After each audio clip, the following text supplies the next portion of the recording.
বাংলাদেশকে 64 রানে all out হতে দেখে খুব মন খারাপ হয়েছিল, কিন্তু বাংলাদেশের পেসাররা স্পেসিফিক্যালি শরীফুল যেভাবে অস্ট্রেলিয়াকে নাস্তানাবুদ করে দিলেন সেটা দেখে মনটা আবার ভালো হয়েছে। খুব সামান্য হলেও সম্ভাবনা তৈরি হয়েছে যে বাংলাদেশ এই টেস্টে হয়তো কিছুটা লড়াই করতে পারবে। দ্বিতীয় টেস্ট 2 দিনে শেষ হয়ে যাবে, এই সম্ভাবনাও তৈরি হয়েছে। শরীফুল, আমরা জানি শরীফুল ডানহাতি ব্যাটসম্যানদের বিপক্ষে বল ভেতরে আনার কৌশলটা বেশ ভালো রপ্ত করেছেন, এবং সেটা হোয়াইট বলের পাশাপাশি রেড বলেও যে এত চমৎকার ডেলিভারি দেবেন সেটা আসলে চিন্তা করতে পারিনি। পরপর 2 টেস্টে অস্ট্রেলিয়ার বিপক্ষে ফার্স্ট ইনিংসে বাংলাদেশের কোনো বোলার, পেস বোলার ছটা করে উইকেট পেয়েছেন, এটা দেখাও না একটা দুর্দান্ত ব্যাপার। আর প্রথম ইনিংসে বাংলাদেশের ব্যাটিং ডিজাস্টার দেখে যারা মনে করেছেন এইটাই বাংলাদেশ পারে না, ফ্লু, ব্যাপারটা হুকুম না। অস্ট্রেলিয়াও খুব ভালো ব্যাট করে, এই পার্টিকুলার একটা পার্টনারশিপ কত 77 রানের, স্টিভেন স্মিথ এবং ক্যামেরন গ্রিন, গলার কাটা ক্যামেরন গ্রিন 50 করে এখনো নট আউট। তার ক্যাচটা যদি হাসান মাহমুদ ধরতে পারতেন হতেও পারতো অস্ট্রেলিয়া 120-30 রান অল আউট হয়ে গেছে, 100 রানের লিড হয়ে গেছে। এই টেস্টের প্রেক্ষাপটে এই 100 রানের লিড বাংলাদেশ সেকেন্ড ইনিংসে দুর্দান্ত ব্যাট না করলে ম্যাচ উইনিং লিড বলেই আমার অন্তত মনে হয়, উইকেট বিবেচনায়, পারিপার্শ্বিকতা বিবেচনায়। এবং বাংলাদেশের ব্যাটিং এর যে কলাপস, শরীফুল 11 নম্বর ব্যাটসম্যান হিসেবে টপ স্কোরার, এই কলাপসটার পেছনে অস্ট্রেলিয়ান বোলারদের সর্বোচ্চ দায় মিনস হচ্ছে তাদের সর্বোচ্চ ক্রেডিট, সর্বোচ্চ দায় বাংলাদেশের ব্যাটসম্যানদেরও। বাংলাদেশের ব্যাটসম্যানরা যেভাবে আউট হয়েছে সেগুলো যদি আপনি একটু খালি চোখে দেখেন বুঝতে পারবেন যে আসলে কি হয়েছে।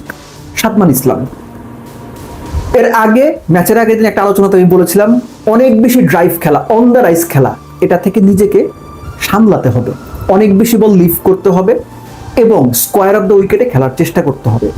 সাদমান নর্মালি স্টার্ট যেটা করেন, রাইট হ্যান্ড ব্যাটসম্যানের এগেনস্টে বল ভেতরে আনার যে ডেলিভারি, সাদমানের এগেনস্টে ওই ডেলিভারিটাই করেছেন, লেগ মিডল বা মিডল স্ট্যাপে পিচ করেছে, সেখান থেকে লাস্ট মোমেন্টে একটু সুইং, সাদমান ফ্লিক খেলতে গিয়ে ব্যাটটা বোধহয় একটু আর্লি ক্লোজ করে ফেলেছিলেন এইচ নিয়ে গালিতে।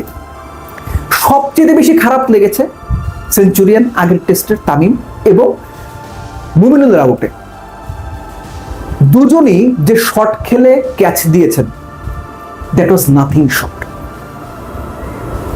লোকাল ক্রিকেটের ভাষায় ওই ধরনের শটকে বলে খোঁচা দেওয়া, অ্যাবসোলুটলি লিভ করার বল। আর মারবি যখন ভাই জোরে মার, ক্রিকেটে এটা বলা হয়, কোচরা বলেন যে যেটা মারবা ওটা জোরে মারো।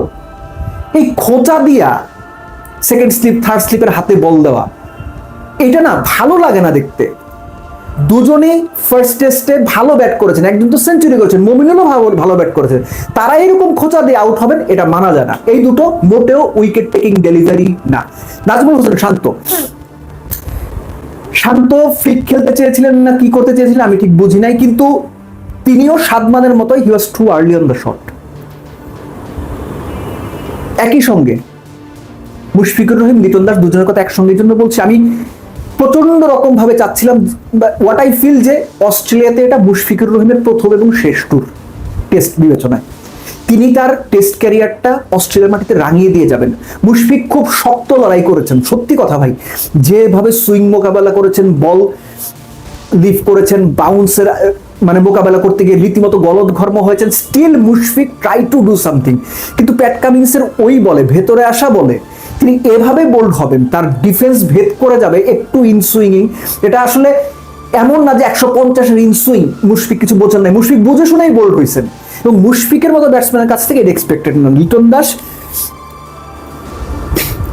লিটন মানে আবারও বলি, মুশফিকের মধ্যে খুব করে এক্সপেক্ট করছিলাম লিটন খুব দারুণ একটা ইনিংস খেলবেন, কেননা দলের বিপদে লিটনের মানে দুনিয়াকে দেখিয়ে দেওয়ার মতো ইনিংস আমরা এর আগেও দেখেছি। সো লিটনের কাছে প্রত্যাশার জায়গাটা বেশি ছিল, তিনিও ঠিক একইভাবে ফেল করেছেন। আপনি যখন অপোনেন্টকে মোটামুটি 40-50-60 রান তুলতে 5-6 উইকেট দিয়ে দিবেন টেস্টের ফার্স্ট ইনিংসে, অপোনেন্টে যখন অস্ট্রেলিয়া হয়, তখন আসলে বলে দেওয়া যায় ফার্স্ট ইনিংস শেষে যে আপনি এই টেস্টে 70% সম্ভাবনা ম্যাচটা হেরে গেছেন ফার্স্ট ইনিংস শেষে। বাংলাদেশ এখন মনে হচ্ছে অস্ট্রেলিয়ার ব্যাটিং এর ধরন দেখে কোনোভাবে যদি 150টা রানও করতো তাও বোধহয় এই টেস্টটা জমে যেতে পারতো। এখনো জমে যাওয়ার সুযোগ আছে যদি বাংলাদেশ সেকেন্ড ইনিংসে দারুণ ব্যাট করে। যেটা বলছিলাম যে 100 রানের লিড অস্ট্রেলিয়ার এই টেস্টের প্রেক্ষাপটে আমার মনে হয় যে ম্যাচ উইনিং লিড অ্যাকচুয়ালি। আর বোলারের কথা যদি বলি, শরীফুল, আপনি যত প্রশংসাই করেন শরীফুলের সেটা কম মনে হবে। অস্ট্রেলিয়াকে এইভাবে কাঁপিয়ে দেওয়া, নাড়িয়ে দেওয়া, অস্ট্রেলিয়ার পায়ের নিচের মাটি সরিয়ে দেওয়া, কখনো বাইরে, কখনো ভেতরে, কখনো বাউন্সার, সবকিছু মিলে শরীফুল মনে হয়েছে যে এই ম্যাচে বাংলাদেশের বোলিং লাইন আপে একজনই আছেন যিনি প্রতিপক্ষকে দুমড়ে মুচড়ে দিতে যাচ্ছেন, দ্যাট ইজ শরীফুল। এবং খুবই ডিসঅ্যাপয়েন্টেড হয়েছি তাসকিনের পারফরমেন্স দেখে। তাসকিনের কাছ থেকে নতুন বলে আরো অনেক বেশি এক্সপেক্টেড ছিল, স্পেসিফিক্যালি যখন আপনার দল 100 রান করতে পারে নাই, 60, 65, 70, এগুলো তো কোনো রান না, আসলে 100 রান করতে পারেন নাই, তখন আপনার আরো দুর্দান্ত কিছু করার বা আরো বেশি ইফেক্টিভ হওয়ার সুযোগ ছিল, সেটা তিনি হতে পারেননি।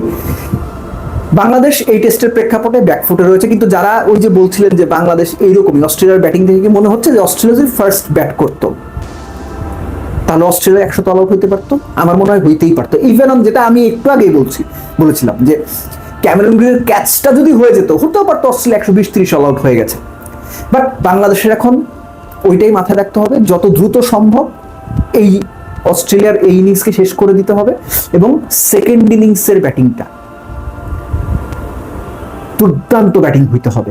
অ্যাটলিস্ট 350+ রান বোর্ডে যোগ করতে হবে। সেটা যদি বাংলাদেশ করতে পারে, ইউ নেভার নো, বাংলাদেশের সামনেও সম্ভাবনা তৈরি হতে পারে। বাট বটম লাইন হচ্ছে বাংলাদেশ বাজে ব্যাট করেছে, এটা যেমন সত্যি, ঠিক একইভাবে এই ধরনের উইকেটে অস্ট্রেলিয়ার ব্যাটিংও দেখিয়ে দিয়েছে যে বাংলাদেশ বেসিক্যালি খারাপ ব্যাট করলেও এই উইকেটে এরকম হইতেই পারে।